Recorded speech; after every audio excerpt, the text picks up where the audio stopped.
Republican lawmakers are uniting in trying to block Governor Murphy's request for 90 more days of mandating masks in schools. The governor's now asked the legislature for a 90-day extension on a slew of emergency powers that expire a week from today. News 12 New Jersey's Alex Sedan reports from Trenton.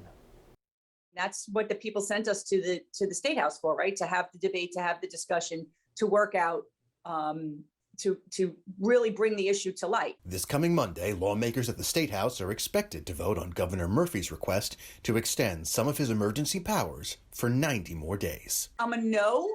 I'm not a hell no, because I understand there are some things that maybe we should do. Republican Assemblywoman Serena DeMasso has been one of the most vocal opponents of the governor's executive moves since nearly the beginning of the pandemic. I will give him the first 60 days, not even 60, I would say the first 30 to 50 days of when the pandemic first struck. Nobody knew what was going on. We need to look more at these policies instead of less. We shouldn't just blanket, here's 90 days, do what you want. This brings us absolutely no joy. By far the most contentious part of the governor's proposal, extending the in-school mask mandate for kids through almost the middle of April. It's not healthy for them to be in a mask mentally and physically all day long. Kids, if they get it, they don't get it.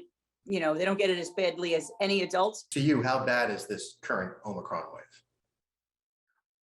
I'm not gonna downplay it. I think that a lot of people have it, but a really big part of me believes this is now nature's vaccine. We're passing it along. It's like a cold, where a lot of people are just getting a bad cold, and hopefully it'll give everybody the antibodies that they need. The governor has said that projections show the Omicron wave may drop off soon, but for now, the amount of new cases and hospitalizations make his moves necessary. With both houses of the legislature controlled by Democrats, it's likely he'll get his way. But for now, Democratic Assembly Speaker Craig Coughlin's office said Tuesday the legislature's next steps are still to be determined. In Trenton, Alex Sedan, News 12, New Jersey. Now, that 90-day extension is allowed under the legislation that ended the state's public health emergency. The governor signed that legislation last June.